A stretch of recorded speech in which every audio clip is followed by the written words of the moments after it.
શહેરના સૌથી વ્યસ્ત ગણાતા વિસ્તારમાં દુકાનના ભોંયરામાંથી અચાનક મૃતદેહ મળી આવે તો લોકોમાં ભય ફેલાવો એ સ્વાભાવિક છે.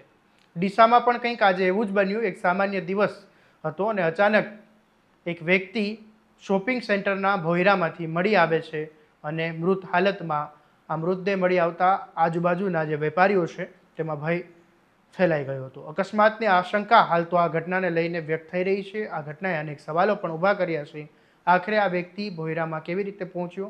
શું ખરેખર માત્ર પગ લપસવાથી મોત થયું છે કે પછી આ ઘટના પાછળ બીજું કોઈ રહસ્ય છુપાયેલું છે? શું તે સમગ્ર મામલો? આવો વિગતે વાત કરીએ આ અહેવાલમાં. નમસ્કાર, હું છું આસિફ કાદરી અને સ્વમાન સાથે તમારું સ્વાગત છે. ડીસાના શહેરમાં લીઝા કોમ્પ્લેક્સ પાછળ આવેલા શોપિંગ સેન્ટરમાં આજે એક ચોંકાવનારી ઘટના સામે આવી છે.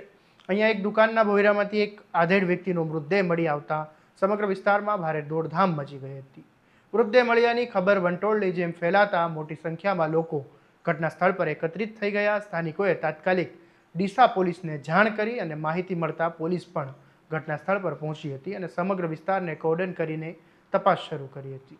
ઘટના સ્થળેથી જરૂરી પુરાવા એકત્ર કરવાની સાથે આસપાસના લોકોના નિવેદનો પણ નોંધવામાં આવ્યા. પ્રાથમિક તપાસમાં મૃતક રાજસ્થાનનો રહેવાસી હોવાનું સામે આવ્યું છે. પોલીસની શરૂઆતની તપાસ મુજબ આધેડનું પગ લપસતા દુકાનના ભોંયરામાં પડી ગયો હોઈ શકે છે અને ગંભીર ઈજાઓના કારણે તેનું મોત થયું હોવાની આશંકા પણ વ્યક્ત કરવામાં આવી છે. જોકે પોલીસે આ ઘટનાને માત્ર એક અકસ્માત માનીને આગળ વધી રહી નથી, કારણ કે મૃતક ભોંયરામાં શા માટે ગયો હતો, ત્યાં કેવી રીતે પહોંચ્યો અને ઘટનાની પાછળ અન્ય કોઈ કારણો છે કે નહીં, તે તમામ મુદ્દાઓની તપાસ હાલ તો શરૂ કરી દેવામાં આવી છે.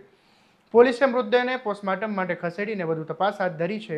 પોસ્ટમોર્ટમ રિપોર્ટ બાદ જ મોતનું ચોક્કસ કારણ સામે આવશે. આ ઉપરાંત આસપાસના સીસીટીવી કેમેરા પણ તપાસવામાં આવી રહ્યા છે, જેથી ઘટનાનો સાચો ક્રમ જાણી શકાય. હાલ પોલીસે અકસ્માત સહિત દરેક સંભવિત પાસાને ધ્યાનમાં રાખીને તપાસ શરૂ કરી છે. મૃતકના પરિવારજનોને પણ સંપર્ક કરવાનો પ્રયાસ ચાલી રહ્યો હતો અને આખરે તેમનો સંપર્ક થઈ ગયો છે, જેથી તેની ઓળખ અને ઘટનામાં સંજોગો વધુ કેવી રીતે મેળવી શકાય, આ તમામ દિશાઓમાં હાલ તો પોલીસ તપાસ કરી રહી છે. ફરી એક વખત સુરક્ષાને લઈને પણ પ્રશ્નો ઊભા કર્યા છે. જો અકસ્માત છે તો આવી દુર્ઘટના કેવી રીતે બની, અને જો અકસ્માત નથી તો તેની પાછળનું સાચું કારણ શું છે? હવે સૌની નજર પોલીસ તપાસ અને પોસ્ટમોર્ટમ રિપોર્ટ પર છે, કારણ કે આ બંને બાદ જ સ્પષ્ટ થશે કે ડીસાના શોપિંગ સેન્ટરના ભોંયરામાં મળેલો આ મૃતદેહ માત્ર અકસ્માતની ઘટના છે કે પછી કોઈ મોટા રહસ્યનો ભાગ. આ મામલે તમારું શું કહેવું છે? અમને કોમેન્ટ કરીને જરૂરથી જણાવજો અને આવા જ દરેક અપડેટ માટે તમારા સ્વમાનને લાઇક, શેર અને સબસ્ક્રાઇબ કરવાનું ભૂલતા નહીં.